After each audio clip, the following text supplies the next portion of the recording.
প্রিয় শিক্ষার্থীবৃন্দ, আসসালামু আলাইকুম। আপনারা যারা একাদশ শ্রেণীতে ভর্তি হচ্ছেন অথবা ইন্টারমিডিয়েটে ভর্তি হচ্ছেন, যেটাই বলুন, তো তারা ভর্তি হওয়ার পর সবারই একটি আশা থাকে যে আমরা কলেজ থেকে যেন উপবৃত্তি পাই।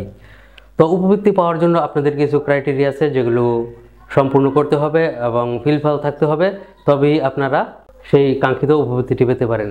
তো তার জন্য আপনাদেরও কিছু করণীয় আছে। অনেক কলেজ আছে যে ভর্তির সময় যে ফর্মটি দেয় সেটির যে তথ্যগুলো আছে সেই তথ্যগুলো অনুযায়ী আপনাদেরকে উপবৃত্তি দিয়ে থাকে। সেখান থেকে তথ্য কালেক্ট করে উপবৃত্তির জন্য আবেদন করা হয়। অনেক কলেজ থেকেই দ্বিতীয়বার উপবৃত্তির জন্য কোনো ফর্ম চাওয়া হয় না অথবা দেওয়া হয় না। তো আপনারা অবশ্যই সেই বিষয়টি একটু বিবেচনায় রাখবেন। তো সেই বিষয় নিয়ে একটু বিস্তারিত আলোচনা করব। তো তার আগে আপনারা যদি আমার চ্যানেলে নতুন হয়ে থাকেন তাহলে অবশ্যই আমার চ্যানেলটিকে সাবস্ক্রাইব করে পাশে থাকবেন এবং পেজটি ফলো দিয়ে রাখবেন। শিক্ষা সংক্রান্ত যে কোনো তথ্য এবং সঠিক তথ্য সবার আগে আমরা প্রকাশ করে থাকি। তো চলুন বিস্তারিত আলোচনা করি। তো একাদশ শ্রেণীতে আপনারা যারা ভর্তি হচ্ছেন, তো আপনারা যখন যে ফর্মটি পূরণ করবেন, ভর্তি ফর্ম, তো সেটাতে অবশ্যই আপনারা উপবৃত্তি পাওয়ার যে যোগ্যতা থাকে, যেমন আর্থিক অবস্থা খারাপ এবং রেজাল্টের বিষয়টাও একটু বিবেচনা করা হয়। তো আর্থিক দিকটাই সবচেয়ে বেশি বিবেচনা করা হয়। তো আপনারা সেইভাবেই আর্থিক দিকটা পূরণ করবেন।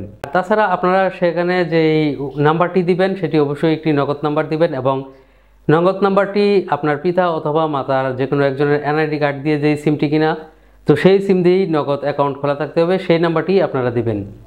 সেক্ষেত্রে আপনারা যদি যখন কলেজে উপবৃত্তির জন্য ফর্ম চাওয়া হয় তখন যদি আপনারা উপস্থিত নাও থাকতে পারেন, তাহলে আপনাদের সেই কাঙ্ক্ষিত নাম্বারটি সেখান থেকে নিয়ে কলেজের যেই কর্মকর্তারা আছে ওনারা সেখান থেকে পূরণ করতে পারবে। তো অনেক কলেজেই দেখা যায় যে অনেক সময় উপবৃত্তির জন্য কোনো আলাদা নোটিশ দেয় না বা ফর্ম দেয় না, তো সেখান থেকে তথ্য নিয়ে নেয়। তো এই জন্য আপনারা অবশ্যই সেইভাবেই প্রথম থেকেই ফর্মগুলো পূরণ করবেন। আর তাছাড়া যেসব কলেজ থেকে উপবৃত্তির জন্য পরবর্তীতে আলাদা ফর্ম দেওয়া হয়, তো সেই ফর্মগুলো কিন্তু আপনারা ভর্তির সময় যে ফর্মটা পূরণ করেছেন সেটির সাথে যাচাই করা হয় অনেক সময়। তো সেখান থেকে যাচাই করে আপনাদের যেটা একটু ভালোর দিকের ফর্ম, একটু উপবৃত্তি কম পাইতে পারেন, যদি সেই ফর্মটি বাছাই হয়ে যায় তাহলে কিন্তু আপনারা উপবৃত্তি পাবেন না।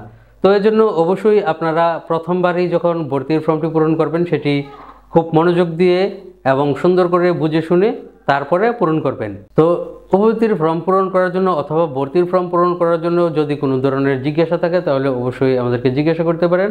আমরা অবশ্যই আপনাদেরকে সহযোগিতা করার চেষ্টা করব। শিক্ষা সংক্রান্ত যে কোনো তথ্যের জন্য অবশ্যই আমাদের পাশেই থাকবেন। আপনাদের জন্য রইল শুভকামনা। ধন্যবাদ সবাইকে।